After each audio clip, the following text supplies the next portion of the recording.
तर हॅलो नमस्ते. आज आपण आपल्या चॅनलवर घेऊन आलेलो आहोत पावसाळ्यामध्ये सर्रासपणे बनवली जाणारी रेसिपी, ती म्हणजे मोमोज. तर बाहेर छान असं पावसाचं वातावरण आहे आणि नेहमीच कांदा भजी खाण्यापेक्षा मोमोज अगदी छान आणि बेस्ट असा पर्याय आहे. चला तर मग आपण रेसिपीला सुरुवात करूया. त्या अगोदर तुम्ही जर आपल्या चॅनलवर नवीन असाल तर नक्कीच आपल्या चॅनलला लाईक करा, शेअर करा आणि सबस्क्राईब करायला विसरू नका. चला तर मग रेसिपीला सुरुवात करूया.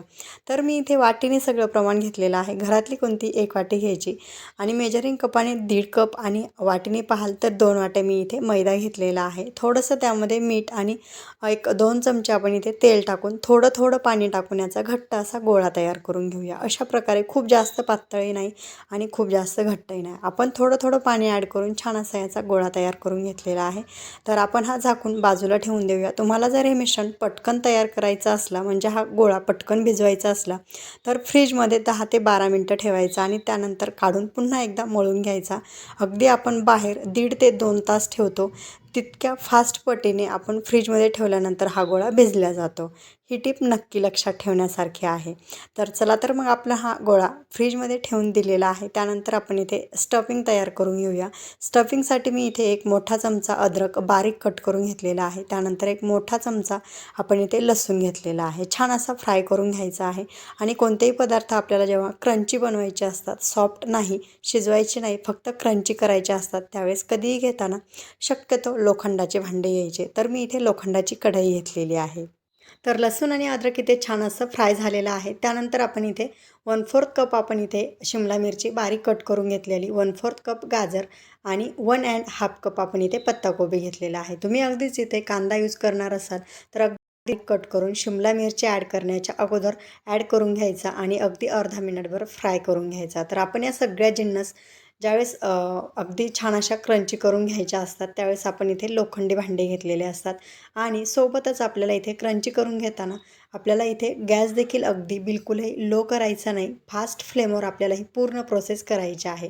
अगदी 2 ते 2.5 मिनटामध्ये आपलं हे सारण तयार होतं. तुमचं सारण किती कमी किंवा जास्त आहे त्यावर तुम्हाला वेळ कमी किंवा जास्त लागू शकतो. पण कधीही अगदी क्रंची करण्यासाठी भाज्या अगदी फास्ट फ्लेमवर करून घ्यायच्या. तर आपलं इथे अगदी छान असं आपण मिक्स करून घेतलेलं आहे. अगदी अर्धा ते 1 मिनिट झालेला आहे. भाज्याचा अगदी छान असा सुवास देखील येत आहे. तर तुम्ही इथे कांदा यूज केलेला नाही, पण छान असा क्रीमीनेस देखील आपल्या या मोमोजला यायला हवा. त्यासाठी तुम्ही इथे 1 ते 1.5 चमचा अगदी छान बटर किंवा मग घरगुती साजूक तूप ॲड केलं तरीही चालेल. तर मी इथे पनीर ॲड करणार आहे, त्यामुळे मी इथे कांदा ॲड केलेला नाही. आणि भाज्या पूर्णपणे ऑप्शनल आहेत. तुम्हाला कोणती भाजी किती कमी किंवा जास्त घ्यायची ते पूर्णपणे तुमच्यावर अवलंबून आहे. तर मी इथे कांदा घेतलेला नाही, पनीर घेतलेला आहे. तर आपण हे छान असं मिक्स करून घेऊया. 2 मिनटं झालेले आहेत आणि भाज्याचा सुवास येत आहे. तर आपण इथे गॅस बंद करून घेऊया आणि इथे कढाई गरम आहे, त्यामुळे मी हे सारखं असं मिक्स करत आहे. खालच्या साईडला भाज्या करपू वगैरे नाही म्हणून. गॅस बंद केलेला आहे. भाज्या अगदी छान अशा मिक्स केलेल्या आहेत. त्यानंतर मी इथे अगदी थोडासा असा hot and tomato chilli sauce आपण इथे यूज करून घेणार आहोत.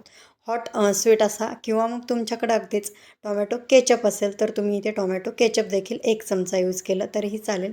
त्यानंतर ग्रीन चिली सॉस 1/2 चमचा आणि सोया सॉस 1/4 चमचा. तर तुम्ही इथे हिरवी मिरची ॲड करणार असाल तर सुरुवातीला ॲड करायची आहे. त्यानंतर आपण इथे थोडंसं चवीनुसार आपण इथे मीठ, त्यानंतर हिरवी कोथिंबीर आणि पनीर ॲड करून घेणार आहोत. अगदी मीठ इथे शेवटी ॲड करायचं आहे. मीठ शेवटी ॲड केल्यामुळे भाज्याला पाणी सुटत नाही. जर आपण सुरुवातीला मीठ ॲड केलं तर भाज्याला पाणी सुटतं आणि त्या क्रंची न होता सॉफ्ट होतात. त्यामुळे अगदीच शेवटी असं आपण इथे मीठ ॲड करून घेणार आहोत. छान असं मिक्स करून घेतलेलं आहे. तर आपलं इथे सारण अगदी छान मोकळं असं तयार झालेलं आहे. तर आपण हे छान असं थंड करून घेऊया. तर सारण थंड करायला आपण इथे ठेवलेलं आहे. तुम्ही पाहू शकता सारण इथे मस्त थंड होत आहे. तोपर्यंत आपल्या इथे हा आपण सुरुवातीला मैद्याचा गोळा तयार करून घेतलेला हा देखील छान असा फ्रीजमध्ये थंड झालेला आहे. 10 ते 12 मिनटं झालेले आहेत. त्यानंतर पुन्हा एकदा हाताला तेल लावून आपण हे मस्त असं मळून घेऊया. अगदी छान स्ट्रेचेबल असं आपलं इथे पीठ तयार झालेलं आहे. पुन्हा एकदा आपण हे 5 ते 7 मिनटं छान असं मळून घेतलेलं आहे. त्यानंतर अशा प्रकारे गोळा तोडून घ्यायचा आणि छान अशी त्याची चपाती लाटून घेतो तशा प्रकारे लाटून घ्यायचं. अगदी छान ती इतकंच जाड आपल्याला पूर्ण चपाती आहे. अगदी कुठे जाड किंवा पातळ घ्यायची नाही. खूप असं पातळ तर आपले मोमोज ट्रान्सफर तयार होतात. आणि जास्त जाडला अगदी छान होत मैदेदार, त्यामुळे थोडासा असा म्हणजे जाड किंवा पातळ न घेता चपातीसारखं लाटून घ्यायचं.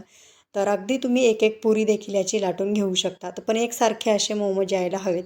त्यामुळे मी अशा प्रकारे चपातीसारखं हे लाटून घेतलेलं आहे, चपाती इतक्याच जाडीचं.